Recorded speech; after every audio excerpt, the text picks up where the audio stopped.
இயேசு கிறிஸ்துவின் நாமத்தினால இந்த காலை வேளையில கூட மறுபடியும் ஒரு விசையாய் அவருடைய பாதத்துல அமர்ந்து அவருடைய வார்த்தைகளை கேட்கும்படியாய் நம்ம எல்லாரும் கூடி வந்திருக்கிறோம். நிச்சயமா நம்ம விசுவாசிக்கிறோம். ஒருவேளை நான் பேசுகிற வார்த்தைகள் அது நான் பேசல அப்படிங்கிறத நான் விசுவாசிக்கிறேன். நிச்சயமாய் அது தேவன் தருகிற வார்த்தைகள், தேவனிடத்திலிருந்து வருகிற வார்த்தைகள். என்னுடைய பலத்துல, என்னுடைய ஞானத்துல நான் எதையும் பேச முடியாது. இந்த நாள்ல கூட அப்படி ஒரு மகிமையான ஒரு காரியத்தை குறித்து தேவன் இன்றைக்கு நமக்கு ஆழமாய் நமக்கு நிச்சயம் கற்றுக் கொடுக்க போகிறார். அப்படிங்கிறத நான் நிச்சயமா விசுவாசிக்கிறேன். இந்த நாளின் காரியங்களை நம்ம உற்று கவனிக்கும் போது அவருடைய முகம் எவ்வளவு பிரகாசமா இருந்தது இந்த பூமியில. அந்த முகத்தின் ஒளி நம்ம மேல படப்பட நம்முடைய முகங்கள் எப்படி பிரகாசிக்கும் அப்படிங்கிறதெல்லாம் குறித்துதான் இன்றைக்கு நம்ம தியானிக்க போறோம். நம்ம ஃபுல்லா அந்த மகிமையை பெறுகிறவர்களாய் நம்ம மாற போகிறோம். அத நம்ம டீப்பரா இன்னைக்கு கொஞ்சம் தியானிக்கலாம் நினைக்கிறேன். நிச்சயமாய் இது ரொம்ப உங்க ஹார்ட் அப்படியே நீங்க ஃப்ரீ ஆக்கிக்கோங்க. இந்த வார்த்தைகளுக்கு நேராய் உங்க கவனம் இருக்கட்டும். வேற எந்த எண்ணங்களும் இல்லாதபடி இன்றைக்கு அவருடைய மகிமையை நம்ம சுமந்தவர்களாய் இந்த மண்பாண்டத்துல அந்த பொக்கிஷத்தை சுமந்தவர்களாய் இந்த பூமியில நம்ம இருக்கிறோம். மகிமையான காரியங்களை தேவன் நம்முடைய வாழ்க்கையில நிச்சயமாய் இன்றைக்கு செய்ய போகிறார் அப்படிங்கிறத நான் விசுவாசிக்கிறேன். அப்போ இன்றைக்கு தேவனுடைய முகத்தின் ஒளி, இந்த தேவனுடைய முகத்தின் ஒளி இப்படி இருக்குது அப்படின்னு சொல்லி வேதத்துல சில வசனங்கள் மூலமா நம்ம பார்க்க போறோம். அதாவது முழுவதுமாய் தேவனை வெளிப்படுத்தினவராய் இயேசு கிறிஸ்து இந்த பூமியில இருந்தார் அப்படிங்கிறத பார்க்கிறோம். அவர் சொல்றாரு, என்னை கண்டவன் பிதாவை கண்டான். அப்போ அவருடைய முகத்தை, பிதாவினுடைய முகத்தை பார்க்கணும்னா இயேசு கிறிஸ்துவினுடைய முகத்தை, அவருடைய குணங்களை, அவருடைய நேச்சரை நம்ம தியானிக்க தியானிக்க தியானிக்க பிதாவினுடைய முகத்தை நம்ம பார்க்கிறவர்களா இருக்கிறோம். அப்போ இந்த இயேசு கிறிஸ்துவினுடைய முகத்தின் ஒளி எப்படி இருந்தது நம்ம மத்தேயு 17:2 நம்ம பார்க்கிறோம். நான் வாசிக்கிறேன். ஒருவேளை நீங்க எடுத்துட்டீங்க அப்படின்னா கூட நீங்களும் கூட வாசிக்கலாம். மத்தேயு 17:2. அவருடைய முகம் எந்த அளவுக்கு பிரகாசமா இருந்தது. மத்தேயு 17:2. அவர்களுக்கு முன்பாக மறுரூபமானார். அவர் முகம் சூரியனை போல் பிரகாசித்தது. அவர் வஸ்திரம் வெளிச்சத்தை போல வெண்மையாயிற்று. அந்த மறுரூப மலையில அவருடைய முகம், அவருக்கு உள்ள இருந்து ஒரு மகிமை வெளிப்படுது. அந்த மகிமையின் மூலமாய் அவருடைய முகம் எப்படி இருக்கு? சூரியனை போல பிரகாசமா இருக்கான். அது ஒரு சூப்பர் நேச்சுரல் ஒரு க்ளோரி, ஒரு ரேடியன்ஸ் அவர் முகத்துல அங்க வெளிப்பட்டத பார்க்கிறோம். அப்போ இந்த தேவன், இந்த இயேசு கிறிஸ்துவை நாம் பார்க்க பார்க்க பார்க்க, நாம் அவரை உள்வாங்க உள்வாங்க உள்வாங்க நாமும் வெளிச்சமாய் மாறுகிறோம். நம்முடைய முகத்திலையும் அந்த முக பிரகாசம் உண்டாகும். இதெல்லாம் தான் இன்றைக்கு நம்ம பார்க்க போகிற காரியங்கள். அப்போ அவருடைய முகம் எப்படி இருந்தது? யோவான் 1:14. அவருடைய முகத்துல என்ன இருந்தது? அந்த வார்த்தை மாம்சமாகி கிருபையினாலும் சத்தியத்தினாலும் நிறைந்தவராய் நமக்குள்ளே வாசம் பண்ணினார். அவருடைய மகிமையை கண்டோம். நாங்க அவர் மகிமையை பார்த்தோம். யோவான் தான் அதை மறுபடி எழுதுறாரு. அவருடைய சுவிசேஷத்திலயும் சரி, அவருடைய நிருபத்திலயும் சரி, நாங்க அவரை தொட்டு பார்த்தோம், அவரை நோக்கி பார்த்தோம், அவரை எங்க கண்களினால நாங்க பார்த்தோம். அவருடைய மகிமை எப்படி இருந்ததா? பிதாவுக்கு ஒரே பேரானவருடைய மகிமைக்கு ஏற்ற மகிமையாகவே இருந்தது. அந்த மகிமை, அது என்ன மகிமையா? அவர் கிருபையும் சத்தியமும் நிறைந்தவர். அந்த முகத்திலேயே அங்க என்னதான் இருக்கு? அவர் full of grace and truth. அங்க இயேசு கிறிஸ்து அப்படின்னாலே அவர் முழுக்க முழுக்க அன்பும் சத்தியமும் நிறைந்தவர். கிருபையும் சத்தியமும் நிறைந்தவர். அவர் முகத்த நீங்க பார்த்தீங்கன்னா, அங்க கிருபை மட்டும் தான் இருக்கு. இதுதான் அவருடைய நேச்சரா நம்ம பார்க்கிறோம். அப்போ அ இத நான் சொல்லும்போது பல வருஷங்களுக்கு முன்பதாக நான் முந்தி மெசேஜ்ல நான் ஷேர் பண்ணியிருக்கிறேன். என்னுடைய சின்ன வயசுல நாங்க போன ஒரு கடினமான சூழ்நிலை.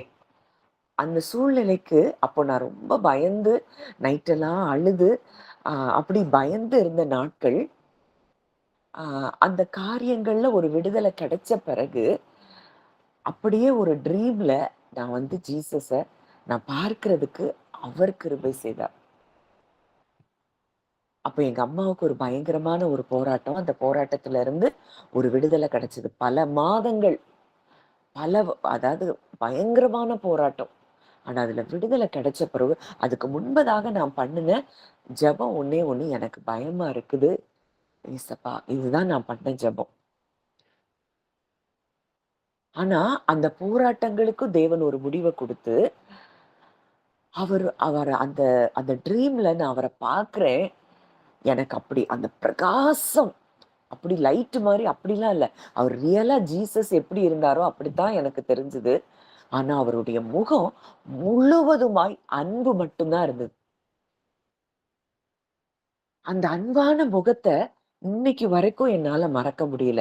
கிட்டத்தட்ட அது என்னுடைய ஒரு 6 வயதா இருக்கும். இத்தன வருஷம், கிட்டத்தட்ட ஒரு 39 வருஷம் கடந்து போயிருச்சு. ஆனா இன்னைக்கு வரைக்கும் அந்த அன்பான முகத்த மறக்கல. அவருடைய வார்த்தைகள மறக்க முடியல. அவருடைய கண்களினால என்னைய பார்த்தத என்னால மறக்க முடியல. காரணம் என்னன்னா, he is full of grace. அப்போ இன்னைக்கு அவர நம்ம உள்வாங்க, அந்த ஆவியில இருக்கிற அவருடைய மகிமை நம்ம முகத்துல வெளிப்பட ஆரம்பிக்கும். நம்மள பார்க்கும்போதே மற்றவர்கள் அறிந்து கொள்ளுவாங்க. இவங்க கிட்ட ஏதோ ஒண்ணு இருக்குது. இவங்க பக்கத்துல வந்தாலே நம்ம சுகமாகுறோம். நம்ம ஆத்துமா சுகமாகுது. நம்ம சரீரம் சுகமடையுது.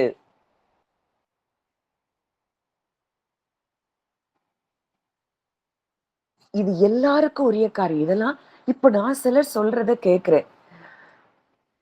இது பெருமைக்காக நான் சொல்லல. இது நம்ம இங்க இருக்கிற ஒவ்வொருவருக்கும் தேவன் கொடுக்கிற ஒரு காரியம்.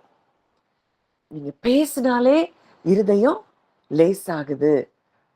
கூட இருந்தாலே சமாதானமா இருக்கு. கூட இருந்தாலே சில பலவீனங்கள் அது மாறுது. இதெல்லாம் எப்படி நாம் அவரைப் போல மாற இது நம்மையும் அறியாமல் நமக்குள்ள இருந்து வெளிப்படுகிற அந்த ரேடியன்ஸ், அந்த குளோரி. இத இந்த பூமியிலே நமக்கு தரும்படியாதான் தேவன் விரும்புகிறார். நம்ம மரித்து பரலோகம் போயி அவர் முகத்த நம்ம பார்த்து அப்படி இல்ல. இந்த பூமியிலேயே நமக்கு இந்த ரேடியன்ட் குளோரி நம்ம மூலமாய் வெளிப்படணும் அப்படிங்கிறதுக்காக தான் அவர் தன்னை அவ்வளவு அழகா அங்க பூமியில வெளிப்படுத்தி காண்பிக்கிறத நம்ம பார்க்கிறோம். அங்க வெளிப்படுத்துதல் 1:16 நம்ம பார்க்கிறோம். அவருடைய முகம் வல்லமையாய் பிரகாசிக்கிற சூரியனைப் போல் இருந்தது. அப்போ அந்த பிரகாசத்த பார்த்த உடனே யோவான் சொல்றாரு, நான் அவரை கண்டபோது செத்தவனைப் போல அவருடைய பாதத்தில் விழுந்தேன். அவருடைய முகம் வல்லமையா இருக்கு. அங்க பரிசுத்தமா இருக்கு. அங்க பெர்ஃபெக்ட்டா இருக்கு. அன்புல பரிசுத்தம். அந்த அத வந்து பார்த்த உடனே இவரால தாங்க முடியல. அவருக்கு முன்னாடி அவர் செத்தவனைப் போல விழுந்தாராம். அப்படிப்பட்டவனையும் அவர் தம்முடைய வலது கரத்தை என்மேல் வைத்து அந்த சூரியனை போல பிரகாசமா இருந்தவர் யோவான் மேல இன்றைக்கு கைகளை வைத்திருக்கிறார்னா, இன்றைக்கு நம்ம ஒவ்வொருவர் மேலையும் அவர் தன்னுடைய கைகளை வைத்திருக்கிறார். பயப்படாதே, நான் முந்தினவரும் பிந்தினவரும் உயிருள்ளவருமாயிருக்கிறேன். நான் ஜீவனோடு இருக்கிறேன். இந்த ஜீவனோட இருக்கிற இந்த கிறிஸ்து இன்றைக்கு எங்க இருக்கிறாரு? நமக்குள்ள இருக்கிறாரு. நாம் அவருக்குள் இருக்கிறோம். அப்போ இவரை தியானிக்க தியானிக்க தியானிக்க உலகத்துல இருக்கிற எந்த காரியமும் நமக்கு பெருசா தெரியாது.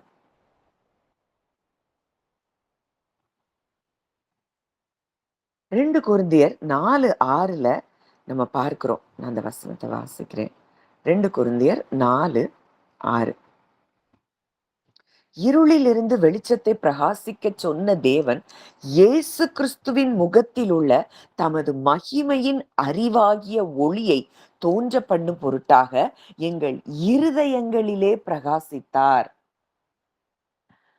அப்போ இங்க பிதாவாகிய தேவன் தம்முடைய மகிமையின் அறிவாகிய ஒளி, அப்போ அவர் எப்படிப்பட்டவர் அப்படிங்கிறத நமக்கு வெளிப்படுத்தும்படியாய் இயேசு கிறிஸ்துவினுடைய முகத்தை நம்ம பார்க்க பார்க்க பார்க்க தேவனுடைய முழுமையுமான நேச்சரை நம்ம பார்க்க முடியுமா? அவருடைய பரிசுத்தம், அவருடைய அன்பு, அவருடைய நீதி, அவருடைய அழகு, இதை நம்ம எக்ஸ்பீரியன்ஸ் பண்ண முடியும். இயேசுவை பார்க்க பார்க்க, அவரை தியானிக்க தியானிக்க தியானிக்க நம்ம அந்த லைட்டா நம்ம என்ன செய்வோம்? மாற ஆரம்பிப்போம். அதனாலதான் ஆண்டவர் சொல்றாரு, நீங்கள் உலகத்துக்கு வெளிச்சமா இருக்கிறீர்கள்.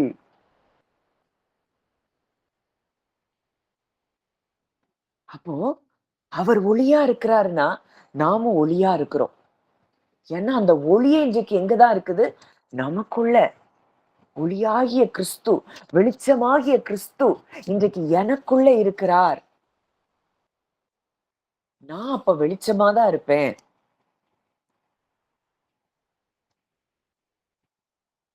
அதை எந்த ஒரு மனுஷன் உணர்ந்து கொள்றானோ அவன் நிச்சயமா வெளிச்சமாய் மாறிக்கொண்டே இருப்பான். இததான் யோவான் 1 யோவான் 1ல பார்க்கிறோம். எங்களுடைய ஐக்கியம், எங்க யூனியன் யார் கூட இருக்கு?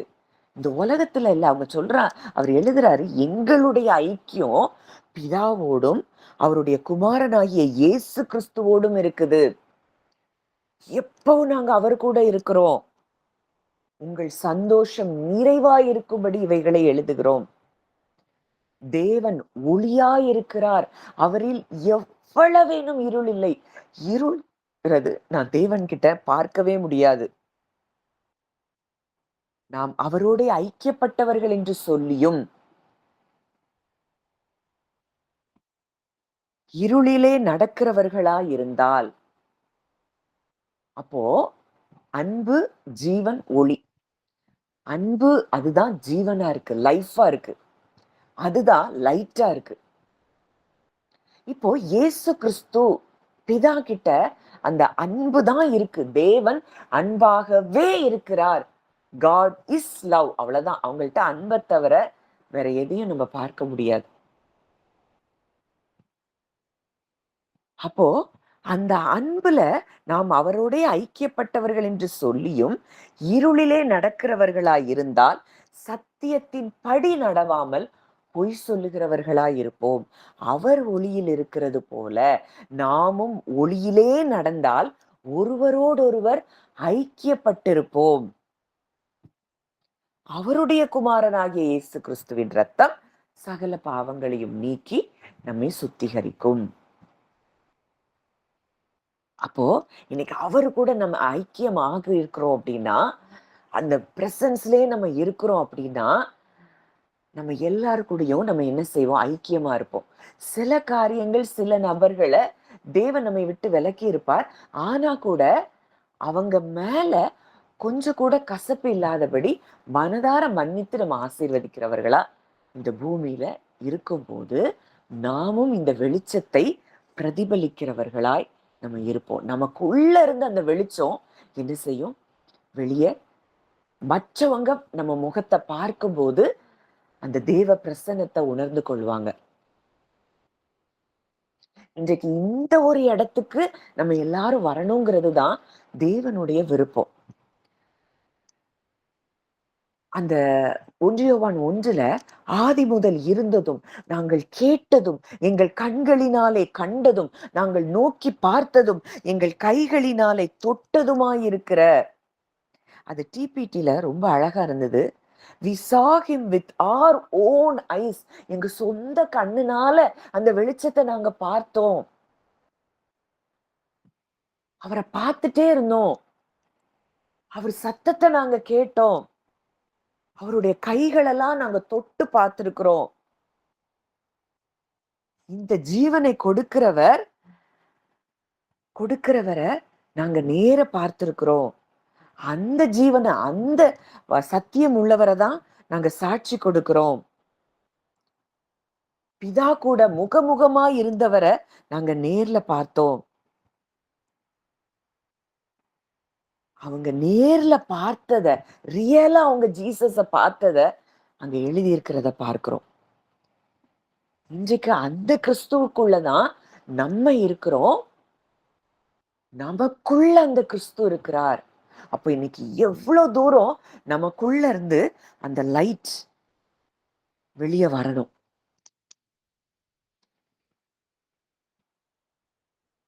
இந்த லைஃப நம்ம என்ன செய்யணுமா? என்ஜாய் பண்ணணும்.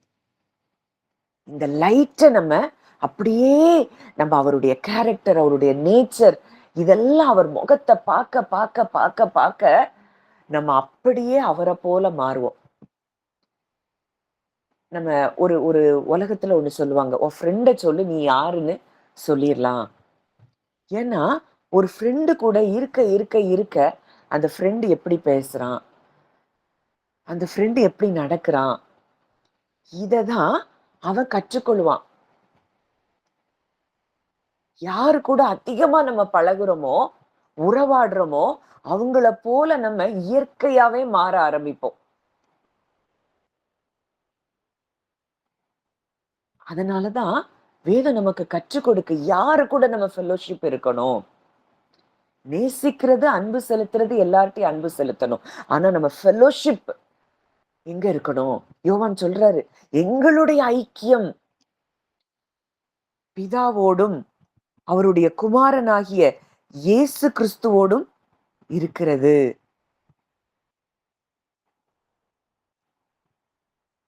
அங்க ஆங்கிலத்துல இப்படி இருக்கு டிபிடில, we share unbroken fellowship with one another and the blood of Jesus his son continually cleanses us from all sin. For truly our fellowship is with the Father and with his son Jesus. எங்க ஐக்கியம் அவங்க கூட இருக்கு. அப்ப இன்னைக்கு நம்ம ஐக்கியம் யார் கூட இருக்குது? நம்ம ஐக்கியம் உலகத்து கூட இருக்குதா? உலக மனிதர்கள், எந்த மனிதர்கள் கூட நம்முடைய ஐக்கியம் இருக்குது? இத பொறுத்துதான் இந்த பிரகாசத்தை பெறுகிறவர்களாய் நம்ம இருக்கிறோமா இல்லையாங்கிறத நம்ம புரிந்து கொள்ள முடியும். உலகத்துல இருக்கிறவங்களையே பார்த்துக்கிட்டே இருந்து வாழணும்னாலும் வாழலாம். அது முதல் ஆதாமின் வாழ்க்கை.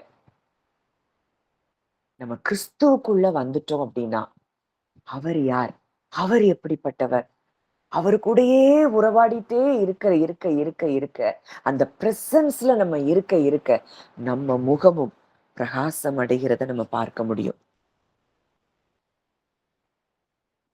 அப்போ இன்றைக்கு நம்ம எப்படி ஒரு வாழ்க்கை வாழணும் அப்படிங்கிறத தான் தேவன் நமக்கு இன்றைக்கு கற்றுக் கொடுக்க விரும்புகிறார். நம்ம இந்த உலகத்துக்கு நம்ம சாதாரணமாய் வாழ தேவன் நம்மள அழைக்கல. அங்க பழைய ஏற்பாட்டுல நம்ம பார்க்கிறோம், யாத்ராகமம் 34வது அதிகாரத்துல அங்க மோசேயினுடைய முகம் அந்த 40 நாள் அவர் கூட இருந்ததுல அவருடைய முகம் அவ்வளவு பிரகாசமா இருந்துதான். அழிந்து போகிற ஊழியத்தை செய்த அந்த மோசேயினுடைய முகத்தின் ஒளி அங்க யாராலையும் பார்க்க முடியலையாம். யாத்ராகமம் 34:29 தன்னோடே அவர் பேசினதினாலே தன் முகம் பிரகாசித்திருப்பதை அவன் அறியாதிருந்தான். மோசேக்கே தெரியல. அங்க பேச அவருடைய முகத்தை பார்க்க பார்க்க அவர் கூட இருந்து பேச பேச பேச பேச அவருடைய சத்தத்தை அவன் கேட்க கேட்க அவர் பேசினதுனால இன்னைக்கு நம்ம நிறைய அவர்கிட்ட பேசிட்டே இருக்கிறோம். அவர் பேசுற சத்தத்தை எவ்வளவு தூரம் கேட்கிறோம், அதுக்கு எவ்வளவு தூரம் கீழ்ப்படுகிறோம். அவர் பேசுனத கேட்க கேட்க கேட்க அவனுடைய முகம் பிரகாசித்திருப்பதை அவன் அறியாதிருந்தான். நம்மளையே அறியாம அந்த குளோரி நம்மள்ட்ட இருந்து அங்க ரிவீல் ஆகுது. அதுக்கு காரணம் என்ன? 40 நாள் கர்த்தரோடு அவன் இருக்கிறான். அவனுக்கு உலகம் இல்ல. அங்க அப்பம் புசிக்கலையாம், தண்ணீர் குடிக்கலையாம். முழுவதுமா அவருடைய பிரசன்ஸ்லயே அவன் இருக்கிறான். அப்போ இன்னைக்கு நம்மளால அப்படி இருக்க முடியலனாலும் 40 நாள் அப்பம் புசிக்காம குடிக்காம அந்த இடத்துக்கு நான் வர சொல்லல. ஆனா அந்த உறவுல அவரோடு கூட ஒன்றிணைந்து வாழ்கிற ஒரு வாழ்க்கை தான் இன்றைக்கு நமக்குள்ள இருந்து அந்த பிரகாசம் வெளிப்படும். அன்னைக்கு மோசே வெளியில இருந்து அந்த தேவன் பேசுற சத்தத்தை கேட்கறதுனாலயே இவ்வளவு பிரகாசம் இருந்திருக்கும்னா, இன்றைக்கு அந்த மகிமை நிறைந்தவர், அந்த ஒளியாய் இருக்கிறவர் இன்றைக்கு நமக்குள்ள இருக்கிறார்னா, நம்ம ஆவியில அவர் இருக்கிறார்னா, அந்த குளோரிய அந்த ஆவியில இருக்கிறவரை நம்ம அவரை அந்த ஆவியில இருந்து நம்ம வாழ வாழ என்ன ஆகும்? நம்ம சரீரம் வரைக்கும் அந்த லைட் மேனிஃபெஸ்டேஷன் ஆகும். அதனாலதான் ஸ்தேவானுக்கு அப்படிப்பட்ட காரியம் அங்க நடந்ததை பார்க்கிறோம். ஸ்தேவானுடைய முகம் தேவதூதனுடைய முகம் போல பிரகாசித்ததாம்.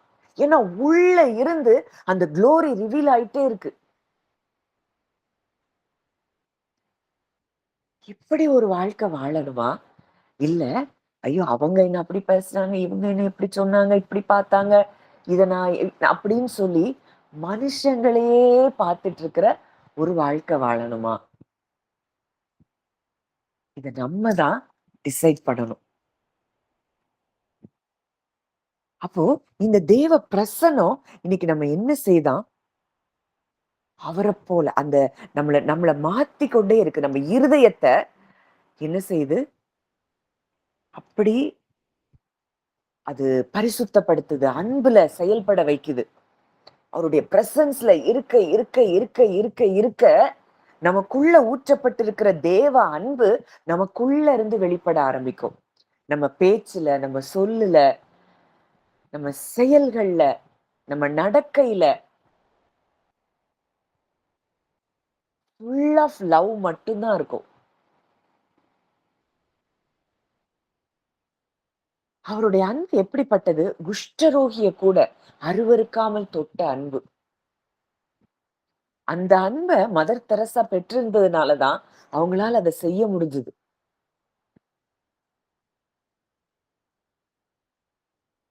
அங்க பர்த்திமைய பிச்சை கேட்டுட்டு இருந்த குருடனுக்காக கூட அவர் நின்று கண் பார்வையை கொடுத்ததை பார்க்கிறோம். இன்னைக்கு அந்த அன்பு நம்ம இருதயத்துல ஊற்றப்பட ஊற்றப்பட எல்லாரையும் பார்க்கிற விதங்கள் மாறும். நமக்குள்ள இருக்கிற பெருமைகள் இதெல்லாம் தானா மறைஞ்சு போகும். அப்ப நம்முடைய ஐக்கியம் யாரு கூட இருக்கணும்? அதனாலதான் சங்கீதம் 1 படிக்கிறோம். துன்மார்க்கருடைய ஆலோசனையில் நடவாமலும், பாவிகளுடைய வழியில் நில்லாமலும், பரியாசக்காரர் உட்காரும் இடத்தில் உட்காராமலும், கர்த்தருடைய வேதத்தில் பிரியமாயிருந்து இரவும் பகலும் அவருடைய வேதத்தில் தியானமாயிருக்கிற மனுஷன் பாக்கியவான். அந்த வேதத்துல தியானமா இருக்க இருக்க இருக்க இருக்க அவரை நம்ம உள்வாங்குறோம். அந்த பிரசன்ஸ், அவர் யாரு, அவர் எப்படிப்பட்டவர்ங்கிறத நம்ம உள்வாங்க உள்வாங்க நாம் அவராக மாறுகிறத நம்ம உணர்ந்து கொள்ள முடியும்.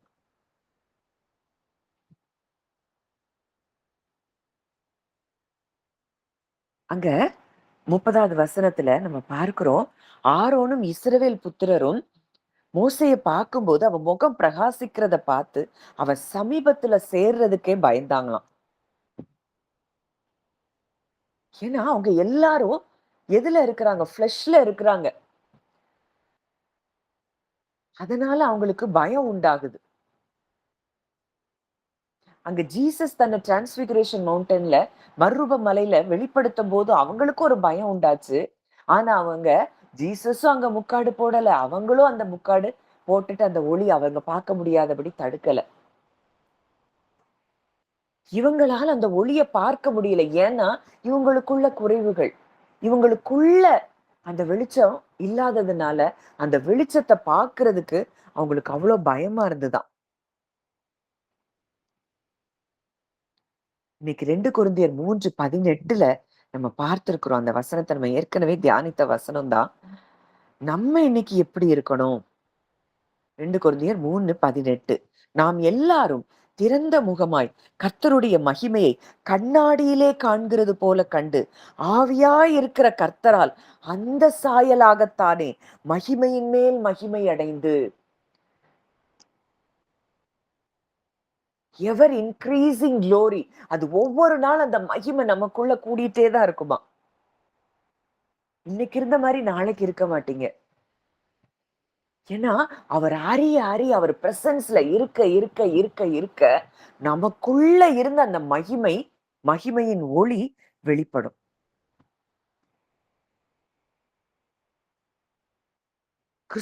இன்னைக்கு கிறிஸ்துவின் மூலமா மோசேயினுடைய முகத்தின் ஒளிய பார்த்து அங்க எல்லாரும் பயந்தாங்க.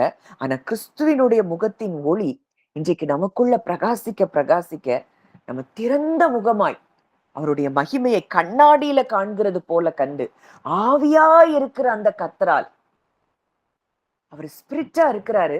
இன்னைக்கு ஸ்பிரிட்டா இருக்கிற அந்த கர்த்தர் இன்றைக்கு நமக்குள்ள இருக்கிறாரு. அந்த சாயலாய் நம்ம என்ன செய்யறோமா? ஒவ்வொரு நாளும் மறுரூபப்படுகிறோம்.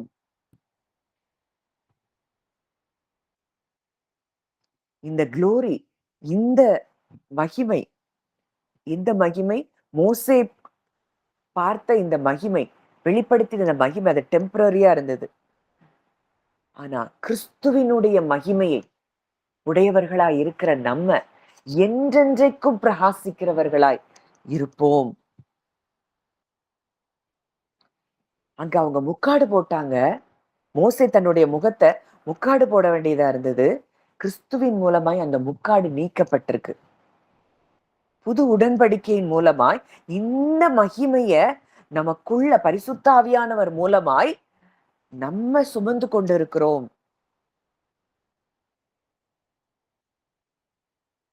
அந்த எண்ணாகம 6வது அதிகாரத்துல பார்க்கிறோம். கர்த்தர் தம்முடைய முகத்தை உன்மேல் பிரசன்னமாக்கி உன்மேல் கிருபையாய் இருக்க கடவர். கர்த்தர் தம்முடைய முகத்தை உன்மேல் பிரகாசிக்கப்படி உனக்கு என்றென்றும் சமாதானம் கட்டளையிட கடவர். அப்போ அவருடைய முகம் நம்ம அவருடைய பிரசன்ஸ்ல இருக்க இருக்க அவருடைய உள்ளுக்குள்ள இருக்கிற அந்த கிறிஸ்துவின் மகிமையை நம்ம உணர உணர உணர நமக்கு என்ன வருது? சமாதானம் வருது. அங்க கிருபை பெருகுது. இதுதான் தேவனை அறிகிற அறிவு. அதுல கிருபையும் சமாதானமும் பெருகுதான். இது எப்படி உண்டாகுது? அவருடைய பிரசன்ஸ், அவரு கூடயே உறவாடி கொண்டு இருக்கிற ஒரு நிலைமை. பூமியில எந்த காரியமா இருக்கட்டும், இன்னைக்கு அவர் வித்து நமக்குள்ள இருக்கு. இன்னைக்கு நம்ம தான் ஜெயிக்கிறவங்க. எதுவும் நம்மை மேற்கொள்ள முடியாது அப்படிங்கிற எண்ணம், விசுவாசம் நமக்குள்ள இருந்தது அப்படின்னா எதை குறிச்சும் நம்ம பயப்பட மாட்டோம், கலங்க மாட்டோம். அவர் பிரசன்ஸ் நம்ம கூட இருந்ததுன்னா எப்பவும் நமக்கு இளைப்பாறுதல். ஏன்னா நமக்கு உலகத்தின் காரியங்கள் எதுவும் டிஸ்டர்ப் பண்ண முடியாது. ஏன்னா என் அப்பா என் கூட இருக்கிறாரு. அந்த ஐக்கியம், அந்த ஃபெலோஷிப் அவர் கூட இருக்க இருக்க இருக்க இந்த இளைப்பாறுதல் நமக்கு தானாய் கிடைக்கக்கூடிய ஒரு பலனா இருக்கு. அவரை போல நம்ம மாற ஆரம்பிக்கிறோம். அவருடைய பிரசன்னத்துல பரிபூரண ஒரு சமாதானம், சந்தோஷம். அவர் சமூகத்தில் பரிபூரண ஆனந்தம். சங்கீதம் 16:11 அததான் பார்க்கிறோம். நித்திய பேரின்பம். இதை இதை இப்ப வரைக்கும் நம்ம என்ன செய்யல? அனுபவிக்கல. அவர் பிரசன்ஸ்க்கு போனாலே நித்திய பேரின்பம். அவர நம்ம அவர நமக்குள்ள அவர வாழ விடணும். ஆவியான ஆவியா இருக்கிற அந்த கர்த்தர நமக்குள்ள எப்ப வாழ விடுறோமோ, நம்ம மாம்சம் அத ஆவிய அதான் ஆவி மாம்சத்துக்கு விரோதமாவும், மாம்சம் ஆவிக்கு விரோதமாவும் போராடுதுன்னு இருக்கு. ஆனா இந்த ஆவியா இருக்கிற இந்த கர்த்தர நம்ம நமக்குள்ள வாழ விடும்போது, நம்ம முற்றிலுமாய் அவரை போல நம்ம மாற ஆரம்பிக்கிறோம். அப்போ அது நித்திய பேரின்பமாய் நம்ம வாழ்க்கை மாற ஆரம்பிக்குது. இந்த நித்திய பேரின்பத்த எத்தன பேர் விரும்புறோம்? நான் எப்பவும் சந்தோஷமா இருக்கணும்னு தான் விரும்புறேன். ஆனா இது என்னைய டிஸ்டர்ப் பண்ணுது. அவங்க என்னைய டிஸ்டர்ப் பண்றாங்க. அவங்க என்னைய அப்படி சொல்றாங்க. இவங்க என்னைய இப்படி பார்க்குறாங்க. இதெல்லாம் ஏன் வருது? இந்த நித்திய பேரின்பத்த நம்ம இன்னும் என்ன செய்ய ஆரம்பிக்கல? உணர்வுகள் வரைக்கும் நம்ம கொண்டு வரல. இத மைண்ட் அளவுல கேட்டுட்டு நம்ம என்ன செய்றோம்? சாதாரணமா நம்ம வாழ்ந்துட்டு இருக்கிறோம். யார் எப்படி இருந்தானே? என்ன பேசினானே? என் அப்பா இருக்கிறார்.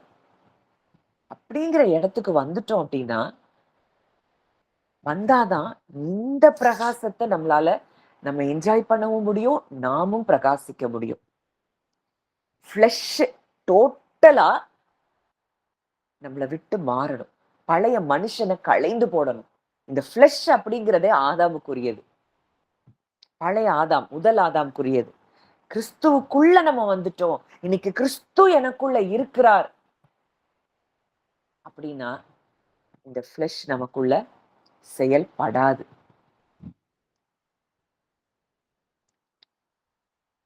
அப்போ அடுத்ததா இந்த பிரசன்ஸ்ல இருக்கும்போது அந்த மோசே அங்க 33வது அதிகாரம் 11வது வசனம். அந்த பிரசன்ஸ் அப்படின்னா ஒரு டீப் பர்சனல் ரிலேஷன்ஷிப். நான் வாசிக்கிறேன். யாத்ராகமம் 33:11.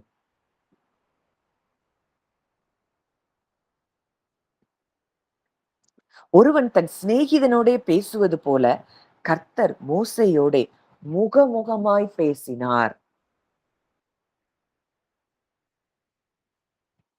அப்போ ஒரு இன்னைக்கு வரைக்கும் ஏன் ஆவியானவருடைய சத்தம் நமக்கு கேட்கல? உள்ள இருக்கிற அந்த தேவனுடைய சத்தத்தை நம்ம கேட்க முடியாததுக்கு காரணம், இந்த மாம்சத்துல எழும்புகிற சத்தத்தை நம்ம அதிகமா நம்ம கேட்டுட்டு இருக்கிறோம். அது எப்போ குறையுதோ, எப்பவுமே அவர் நம்ம கூட தான் இருக்கிறாரு, நமக்குள்ளதான் இருக்கிறாரு. அவருடைய சத்தத்தை நம்ம கேட்டோம் அப்படின்னா, எதை குறிச்சும் யார குறிச்சும் நம்ம யோசிக்க மாட்டோம். எதை குறிச்சும் யோசிக்க மாட்டோம். அப்பா, நீங்க இருக்கிறீங்க. கிறிஸ்துவை எதுவும் அசைக்க முடியாததுக்கு காரணம் அதுதான். அவர் அப்படி ஒரு டீப் இன்டிமேட் ரிலேஷன்ஷிப் அப்பா கூட எப்பவும் இருந்தது. அவர் எங்கேயும் பயப்படல, அசரல. அப்போ இன்றைக்கு இந்த ஆவியா இருக்கிற கர்த்தரை நம்ம எவ்வளவு தூரத்துக்கு நமக்கு உள்ள இருக்கிற அந்த கர்த்தரை நம்ம வெளிப்படுத்த நம்முடைய முகங்கள் அங்க பிரகாசிக்கும். இங்க நம்ம பார்க்கிறோம், அங்க மோசே அந்த சீனாய் மலையில அங்க தேவன் பேசின பிறகு அங்க மோசேயினுடைய முகம் பிரகாசித்ததை பார்த்தோம். இயேசுவினுடைய முகம் மறுரூப மலையில அங்க மறுரூபம் ஆகும்போது அவருடைய முகம் பிரகாசித்ததை பார்த்தோம். அங்க மோசே தனிமையாய் அந்த மலைக்கு போனார். யாரும் அந்த பிரசன்ஸ்குள்ள அங்க போக முடியல. அந்த மலைக்கு பக்கத்துல கூட அவங்களால யாரும் போக முடியல. ஆனா இங்க இயேசு தன்னை மறுரூபப்படுத்தி தன்னுடைய முகத்தை காண்பிக்கும் போது அங்க பேதுரு, யாக்கோபு, யோவான் எல்லாரையும் கூட்டிட்டு போறார். அங்க மோசேயினுடைய முகம் எப்ப பிரகாசித்தது? தேவன் அங்க பேசின பிறகு பிரகாசிக்குது. அங்க இயேசுவினுடைய முகம் அவர் ஹோல் பாடியுமே அங்க டிரான்ஸ்பிகர் ஆயிட்டு. முழு சரீரம் அப்படியே ஃபுல் ஆஃப் லைட்டா இருக்கு. மோசேக்கு அங்க தேவன் முகத்துல இருந்து வந்த பிரகாசத்த தான் அதுதான் அவனுக்கு பிரகாசிச்சது. இங்க இயேசு கிறிஸ்துவுக்கு உள்ளேயே அந்த மகிமை இருக்கு. தனக்குள்ள இருக்கிற மகிமைய அவர் வெளிப்படுத்தி காண்பித்தாராம். அந்த மகிமை நிறைந்தவரை இன்றைக்கு நம்ம சரீரமாகிய இந்த மண்பாண்டத்துக்குள்ள நம்ம பெற்றிருக்கிறோம்னா எவ்வளவு பெரிய பாக்கியவான்கள். அந்த இஸ்ரவேல் மக்கள் பயந்து மோசேய ஒரு முக்காடு போட சொல்லிட்டாங்க. ஆனா சீஷர்கள் பயந்தாங்க. ஆனா அதே இடத்துல தான் இருந்தாங்க. அவங்க ஆச்சரியமா அவரை பாக்குறாங்க. அவர்கிட்ட பேசுறாங்க. இங்க மோசேக்கு ஒரு கூடாரம், எலியாக்கு ஒரு கூடாரம், உமக்கு ஒரு கூடாரம் போடுவோம். ஆனா பழைய அந்த மாம்சத்தில செயல்பட்டு நியாயப்பிரமாணங்களை நிறைவேற்றும்படியா செயல்பட்ட அந்த மக்களுக்கு இந்த பிரகாசத்த பார்க்க முடியல. ஏன்னா மாம்சம் இருக்கிற வரைக்கும் அந்த ஒளிய நம்மளால பார்க்க முடியாது. அதனாலதான் பழைய மனுஷன களைந்து போடுங்க. பவுல் எழுதுறாரு. நீ புது சிருஷ்டி ஆயிட்ட. பழசு ஒளிஞ்சு போயிற்று. பின்னானவைகளை மறந்து முன்னானவைகளை நாடி, பூமிக்குரியத அல்ல, மேலானத பாருங்க. நீ இந்த பூமிக்குரியவன் அல்ல, மண்ணுக்குரியவன் அல்ல. அப்படிங்கிறத நம்ம நிருபங்கள் எல்லாத்துலயும் நம்ம பார்க்கிறோம். மூசையினுடைய முகத்துல அது அப்படியே அந்த பிரகாசம் அவன் கீழ வந்து அந்த மக்களோட மக்களா மாறின பிறகு, அது அப்படியே அந்த மகிமை ஃபேட் ஆயிருச்சு. ஆனா கிறிஸ்துவுக்குள்ள இருந்த மகிமை, அது ஒரு நாளும் மங்காத மகிமை.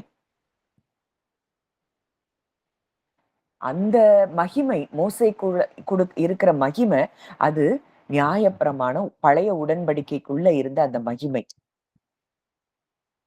இன்னைக்கு கிறிஸ்துவுக்குள்ள அந்த புது உடன்படிக்கை நிறைவேறுதல் நிமித்தம் அங்க முழுமையுமாய் மகிமையுடையவராய் அவர் இருக்கிறார். எப்படி ஒரு சூரியன்ல இருந்து சந்திரன் அந்த வெளிச்சத்தை வாங்கி பிரகாசிச்சதோ அதுதான் மோசேயினுடைய ஒளி. ஆனா இங்க சூரியனாகவே இருக்கிறவர் அந்த சூரியனுடைய ஒளியை ஏதாவது தடுக்க முடியுமா? அவர்தான் சோர்ஸ் ஆஃப் குளோரியே அவர்தான். இவர் அவருடைய தன்மையின் தற்சொரூபம்.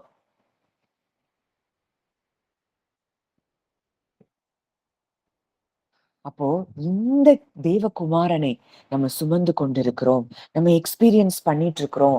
இந்த குமாரனுடைய வெளிச்சம் எனக்குள்ள இருக்கு. இந்த அன்பும் சத்தியமும் நிறைந்தவர் எனக்குள்ளே வாசம் பண்ணுகிறார். இவரை போலதான் நான் இருப்பேன். இவரை போலதான் நான் இருக்கிறேன். இருப்பேன் இல்ல. அவரை போலதான் நம்ம இருக்கிறோம். ஆனா நம்ம பழைய மனுஷனை களைந்து போடாததுனால நம்ம அவன மாதிரி இருக்கிறோம் நம்ம யோசிச்சுட்டு இருக்கிறோம். அப்ப இன்றைக்கு அவர்தான் நமக்குள்ள இருக்கிறார் அப்படிங்கிறத எந்த அளவுக்கு நம்ம ஆழமா அறிய ஆரம்பிக்கிறோமோ அந்த அளவுக்கு நமக்குள்ள இருக்கிற பிரகாசம் வெளிப்படும். அவர் பக்கத்துல எப்பவுமே அவர் கூட இருக்கிற உறவுல நம்ம இருக்க இருக்க இருக்க நம்ம எதுவும் அசைக்க முடியாது. எந்த பிரச்சனைகளும் நம்மள என்ன செய்ய முடியாது? அசைக்க முடியாது. இந்த பிரகாசத்தை உடையவர் இன்னைக்கு நம்ம கூட இருக்கிறார். எவ்வளவு பெரிய மகிமை! எவ்வளவு பெரிய பிரகாசம்! அன்பாகவே இருக்கிற தேவன். கிருபையும் சத்தியமும் நிறைந்தவர். இந்த குவாலிட்டிஸ்லாம் நமக்கு வரும்போதுதான் நம்ம பிரகாசிக்க முடியும். அதெல்லாம் அவரை பார்க்க தான் நமக்குள்ள இந்த காரியங்கள் பெருகும். யார பார்த்தாலும் அன்போட பார்க்க முடியும். அங்க சொல்றாரு, உங்கள் சத்துருக்களை சிநேகியுங்கள், சபிக்கிறவர்களை ஆசீர்வதியுங்கள், உங்களை நிந்திக்கிறவர்களுக்காக, உங்களை துன்பப்படுத்துகிறவர்களுக்காக ஜெபம் பண்ணுங்கள். இப்படி செய்வதினால் பரலோகத்தில் இருக்கிற உங்கள் தேவனுக்கு நீங்கள் புத்திரராய் இருக்கிறீர்கள். நீங்கள் பூரண சற்குணராய் இருங்க. அவர் பூரண சற்குணரா இருக்கிறார். அவர் நல்லோர் மேலும், தீயோர் மேலும் மழைய வர்ஷிக்க பண்றாராம். அவருடைய நேச்சர் இதுதான் லைட்டா இருக்கு. இப்படி ஒரு லைட்டா நம்ம மாறும்போது தான், தேவ புத்திரர்களாய் நம்ம மாறுகிறோம் அப்படிங்கிறதுல சந்தேகமே இல்ல. இந்த அன்பு நிறைந்தவர். அங்க யாக்கோபுல நம்ம பார்க்கிறோம். ஒருவரையும் கடிந்து கொள்ளாதவர். அவரிடத்தில் யாதொரு மாறுதலும், யாதொரு வேற்றுமையின் நிழலும் இல்லையாம். இந்த கிறிஸ்து எனக்குள்ள இருக்கிறார். அவர்தான் நான். அவர் எனக்குள்ள இருக்கிறபடியினால, அவர தான் நான் வெளிப்படுத்திட்டு இருக்கிறேன்.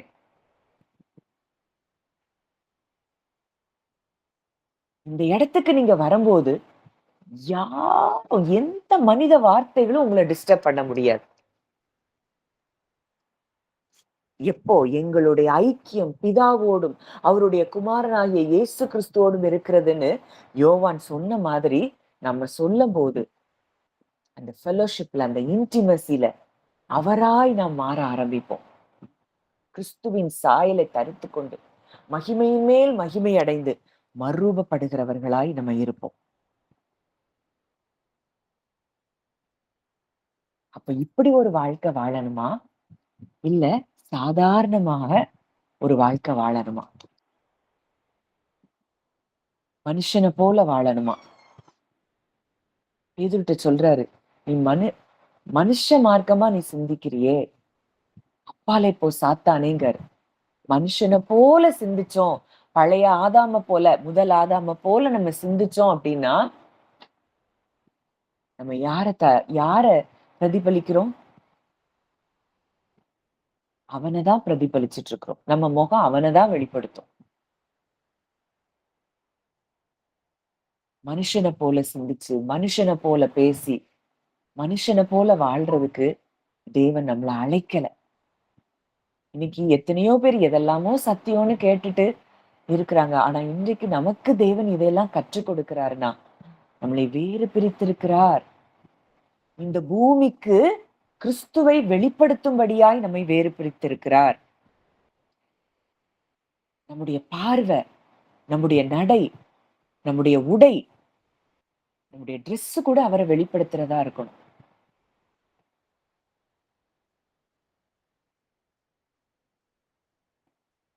மற்றவங்கள ஜட்ஜ் பண்ணிட்டே இருக்கக்கூடாது. ஒருவேளை நீங்க நெறைய நேரங்கள்ல நம்ம மத்தவங்கள ஜட்ஜ் பண்றவங்களா இருக்கிறோம். ஒருவேளை இப்ப நான் நான் நான் வந்து இத சொன்ன மாத்திரத்துல, நான் அததான் சொல்றேன். நம்ம ட்ரெஸ் கூட அவர வெளிப்படுத்துறதா இருக்கணும்னா, உடனே நம்ம அந்த ட்ரெஸ்ல கூட நம்ம வெளிப்படுத்துறவங்களா இருப்போம். ஆனா மற்றவங்கள அவங்க அப்படி ட்ரெஸ் பண்ணியிருக்காங்க, இவங்க இப்படி ட்ரெஸ் பண்ணியிருக்கிறாங்கன்னு நம்ம ஜட்ஜ் பண்ணிட்டோம்னாலே நமக்குள்ள அந்த கிறிஸ்துவின் ஒளி இன்னும் பிரகாசிக்கலன்னு அர்த்தம். அவங்களையும் நம்ம நேசித்து, அவங்க யாரையும் நம்ம ஜட்ஜ் பண்றதுக்கு தேவன் நம்மை அழைக்கல. அப்படி அவங்கள்ல மாற்றம் வரணும்னா அவங்களுக்காக ஜெபம் பண்ணுங்க. ஜட்ஜ் பண்ணாதீங்க. அப்படி ஒரு வாழ்க்கை தேவன் நமக்கு நிச்சயமா வைத்திருக்கிற அவர நம்ம வாழ விடணும். அவ்வளவுதான். இந்த காலை வேளையில தேவன் நம்ம கூட அதிகமாய் அவருடைய முகத்தின் பிரகாசத்த நமக்குள்ள இருந்து வெளிப்படுத்தும்படியாய், நம்ம சரீரம் முழுவதும். அதனாலதான் அந்த அந்த மகிமையின் பிரகாசத்தை சுமந்தவர்கள் அந்த ட்ரெஸ்ஸ போட்டா கூட, அவங்க உருமால்களையும் கச்சைகளையும் போட்டா கூட அங்க சுகமடைந்ததை நம்ம பார்க்கிறோம். அவங்க ஸ்பிரிட்லே வாழ்ந்தாங்க. இன்னைக்கு நம்ம ஸ்பிரிட்ல என்ன செய்யல? இன்னும் வாழ ஆரம்பிக்கல.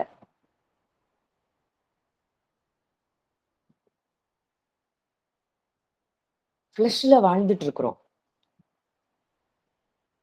இன்னைக்கு நம்ம போனாலே அந்த அட்மாஸ்பியர் மாறணும். அப்படி ஒரு ஒரு கிருபைய நமக்கு தேவன் நமக்குள்ளதான் வச்சிருக்கிறாரு. ஆனா இத இன்னும் நம்ம என்ன செய்யல? பார்க்கல. நிச்சயமாய் அப்படி ஒரு வாழ்க்கைய தேவன் நமக்கு தந்திருக்கிறார். அத நம்ம எல்லாரும் என்ஜாய் பண்ணுவோம். அந்த நித்திய பேரின்பத்தையும், பரிபூரண ஆனந்தத்தையும் நம்ம என்ஜாய் பண்றதுக்கு இந்த பூமியிலேயே நமக்கு தேவன் கிருபை வச்சிருக்கிறார். பரலோகத்துக்கு போன பிறகு இல்ல. உங்கள்ல யாரெல்லாம் இத ஆழமா நீங்க வாஞ்சிக்கிறீங்களோ, எல்லார் கூடயும் நேத்து நம்ம பார்த்ததுதான். எல்லாருடைய சமாதானமா, ஏக சிந்தையா, இணக்கமா, சமாதானத்தின் தேவன் நம்ம கூட இருக்கும்போது, அங்க என்ன நடக்குதுன்னு நேத்து தியானித்து பார்த்தோம். இப்போ இப்படிப்பட்ட ஒரு வாழ்க்கை வாழதான் தேவன் நம்மை அழைத்திருக்கிறார். ஒரு பழைய பாடல் எனக்கு என்னைய ரொம்ப பிடித்த பாடல். அதுல 1, 2 ஸ்டான்ஸா நான் படிக்கிறேன். நம்ம ஜெபம் பண்ணி முடிக்கலாம். உங்களுக்கு தெரிந்த பாடலா தான் இருக்கும் நிச்சயம். ரொம்ப பழைய பாடல். ஆ நான் படிக்கிறேன்.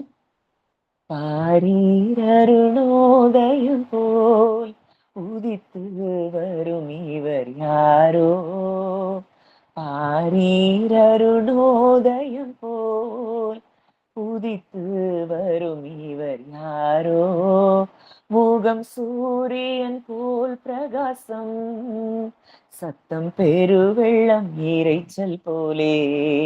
இயேசுவே ஆத்மநேசரே, சாரோனின் ரோஜாவும் லீலி புஷ்பமுமாய், பதினாயிரங்களில் சிறந்தோர், பதினாயிரங்களில் சிறந்தோர்.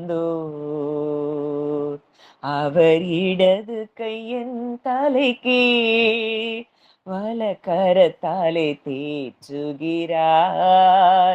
அவர் இடது கையின் தலைக்கீழ் வலக்கரத்தாலே தேற்றுகிறார். அவர் நேசத்தால் சோகமானேன், இன்மேல் பரந்த கொடி நேசமே. இயேசுவே ஆத்மநேசரே, சாரோனின் ரோஜாவும் லீலி புஷ்பமுமாய், பதினாயிரங்களில் சிறந்தோர், பதினாயிரங்களில் சிறந்தோர். என் பிரியமே ரூபவதி என அழைத்திடும் இன்ப சத்தம், என் பிரியமே ரூபவதி என அழைத்திடும் இன்ப சத்தம், கேட்டு அவர் பின்னே ஓடிடுவேன், அவர் சமூகத்தில் மகிழ்ந்திடுவேன். கேட்டு அவர் பின்னே ஓடிடுவேன், அவர் சமூகத்தில் மகிழ்ந்திடுவேன்.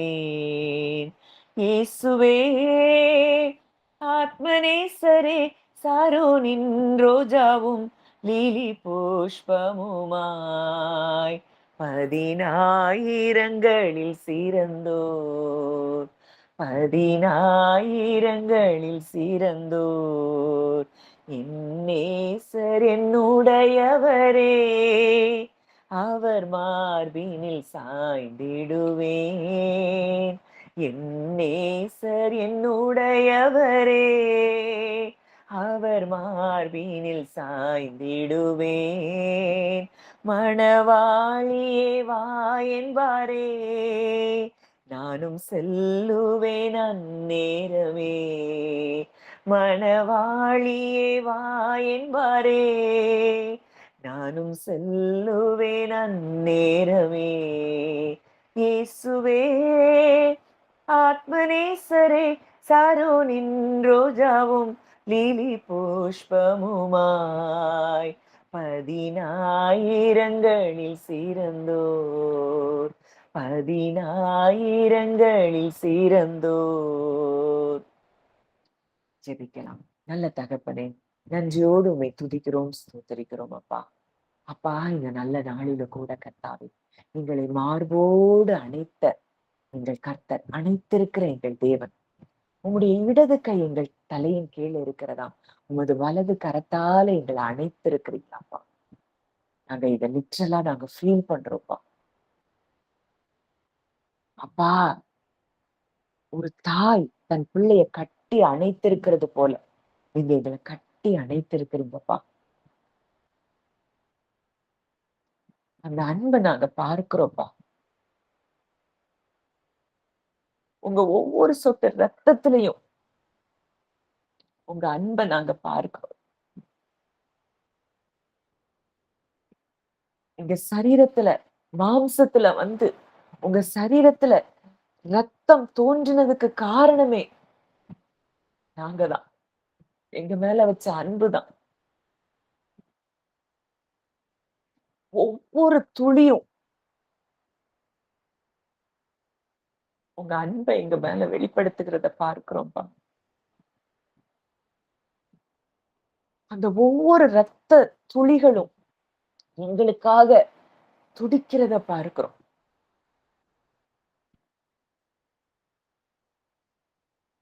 ஒரு தாய் தன் பிள்ளைய பெற்றெடுக்கும் போது அவளுடைய ரத்தம் அங்க வெளியே வருது.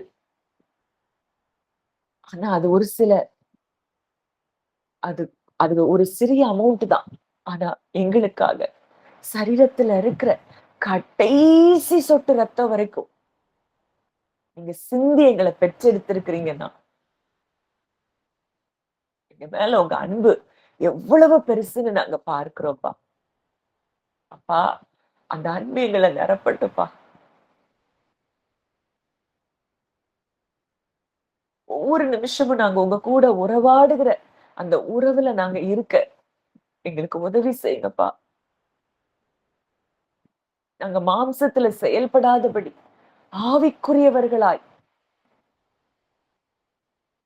ஆவிக்குரியவர்கள் என்று எண்ணி அப்படின்னு வேதத்துல பார்க்கிறோம். நாங்க அதை எண்ணணும்ப்பா. எங்களுக்கு அதுக்கு நீங்க கிருபை தாங்க. நாங்க உமக்குள்ள இருக்கிறோம்ப்பா. நீங்க எங்களுக்குள்ள இருக்கிறீங்க. உங்க இருதயம் எங்களுக்காக ஒவ்வொரு நிமிஷம் துடிக்கிறத பார்க்கிறோம். ஒரு தாயினுடைய இருதயம் தன் பிள்ளைக்காக எப்படி துடிக்குமோ அதை காட்டிலும் எங்களை பெற்றெடுத்த எங்கள் தகப்பனுடைய இருதயம் எங்களுக்காக துடிக்கிற சத்தத்தை நாங்க கேட்கிறோம். மகளே, நீ ஏறி வா. ரீபால ஹாஷ்ல பிரெக்லே ரீ அதூஷலபா. இன்னும் என் அன்பை உனக்கு வெளிப்படுத்துவேன்னு சொல்லுகிற சத்தத்தை என் காதுகள் கேட்கிற. அப்பா, எங்களுக்கு அது ஒண்ணு போதும் இந்த உலகத்துல. அப்பா, மற்ற எல்லாம் எங்களுக்கு நீங்க கூட கொடுக்கப்படும் சொல்லிட்டீங்க. உங்க அன்பை நாங்க உணரணும்ப்பா. எங்க அறிவுல இல்ல, அங்க ஃபீல் பண்ணணும். எங்களுக்கு அந்த கிருபை தாங்கப்பா. இங்க வந்திருக்கிற ஒவ்வொருவருக்கும் அந்த கிருபையை கொடுங்க.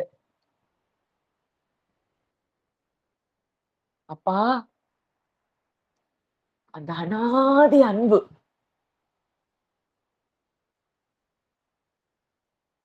ஜீவனை கொடுத்த அன்பு, இதை விட அன்பை காட்டுறதுக்கு டெபினிஷன் எதுவுமே இல்லப்பா. பிள்ளையே கொடுத்த அன்பு. இன்னைக்கு எங்க பிள்ளைங்கள யாராவது ஏதாவது சொல்லிட்டா நாங்க எவ்வளவு ஃபீல் பண்றோம்.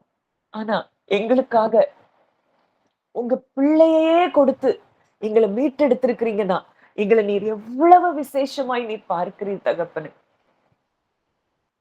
எங்க மேல எவ்வளவு அன்புங்கிறத நாங்க உணர முடியுதுப்பா. அப்பா, எங்களுக்குள்ள இருக்கிற தேவையில்லாத அந்த பழைய ஆதாமினுடைய குணங்கள் அது முற்றிலுமாய் அது மாறி போகட்டப்பா. எங்களுக்கு அது வேண்டாம். நாங்க அவைகளை களைந்து போட எங்களுக்கு நீங்க கிருபை தாங்க. உங்க பிரசன்ஸ்லயே நாங்க என்ஜாய் பண்ண எங்களுக்கு நீங்க கிருபை தாங்க. அப்பா, உங்க அன்பு அப்படியே எங்களை மூடிக்கொள்ளுகிறத நாங்க பார்க்கிறோம்ப்பா. என் பிரியமே, என் ரூபவதியே அப்படின்னு நீங்க எங்களை கூப்பிடுறீங்கப்பா. இந்த சத்தத்தை கேட்டு நான் அவருக்கு பின்னாடி போனேன்னு உன்னத பாட்டுல பார்க்கிறோம். நாங்களும் அந்த சத்தத்தை கேட்டு உங்க பின்னாடி வந்துட்டோம்ப்பா. நீ என் பிரியம், நீ என் ரூபவதி. இந்த உலகம் எப்படி வேணாலும் எங்களை நினைக்கட்டும், எங்களுக்கு அது பெருசு இல்லப்பா. அப்பா, நீங்க எங்களை எப்படி கூப்பிடுறீங்க? நீர் எங்களுக்கு போதுமானவராய் இருக்கிறீர் தகப்பனே. உங்க மார்புல எங்களை கட்டி அணைச்சிருக்கிறீங்கப்பா.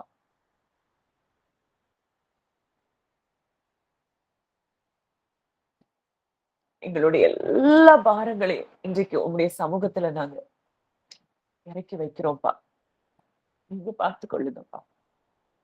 நாங்க உங்க சமூகத்துல எப்பவும் மகிழ்ச்சியா இருக்கதான் எங்களை நீங்க அழைச்சிருக்கிறீங்கப்பா. உங்க ஒளிய அன்புல நாங்க செயல்படதான் எங்களை அழைச்சிருக்கிறீங்கப்பா. அப்படி ஒரு வாழ்க்கை நாங்க வாழணும். எங்களை பார்க்கிறவர்கள் கிறிஸ்துவை பார்க்கணும். எங்களுடைய பேச்சுல, செயல்ல, சிந்தனைகள்ல, ஆண்டவரே எங்களுடைய நடக்கையில முழுவதுமா உங்க வெளிச்சம் எங்களுக்குள்ள இருந்து பிரகாசிக்கணும்ப்பா. எங்களுக்கு அந்த கிருபை தாங்கப்பா. தேவ புத்திரர்களாய் நாங்க எழும்பணும்ப்பா. அப்படியே அப்பா எங்களுக்கு கிருபை தர்றீங்க.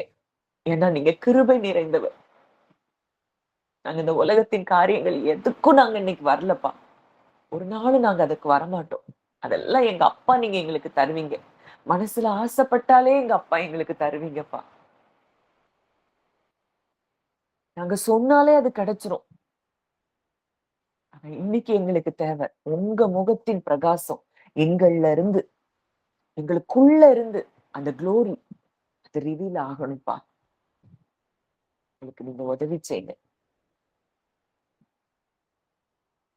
அன்பு மாத்திரம்தான் இருக்கணும். பெருமை, பொறாமை, கோபம், வைராக்கியம், பகை, இது எல்லாத்தையும் எங்களை விட்டு அப்புறப்படுத்தி இருக்கப்பா. நாங்க கலைந்து போட எங்களுக்கு உதவி செய்யுங்க. பரிசுத்த ஆவியானவரே, எங்களுக்கு ஒவ்வொரு நிமிஷமும் எங்களை நீங்க நினைப்பூட்டுங்க. நாங்க யாருங்கிறத எங்களுக்கு நினைப்பூட்டுங்கப்பா. உங்க சத்தத்துக்கு நாங்க கீழ்ப்படிய எங்களை ஒப்பு கொடுக்கிறோம்.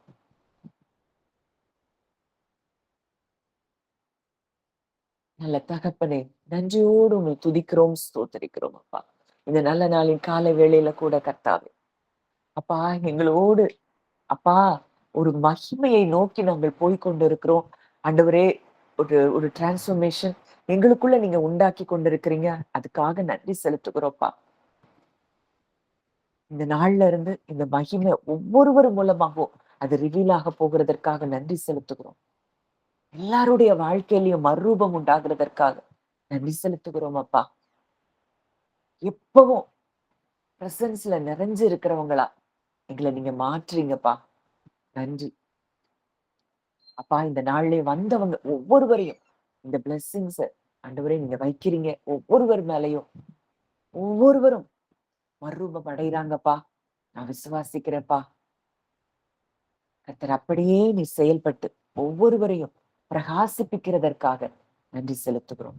உங்களுடைய கரங்களிலே எங்களை தாழ்த்தி ஒப்புக் கொடுக்கிறோம். ஆசீர்வதித்து வழி நடத்தும். இயேசுவின் மூலம் கேட்கிறோம் ஜீவனுள்ள நல்ல பிதாவே. ஆமென்.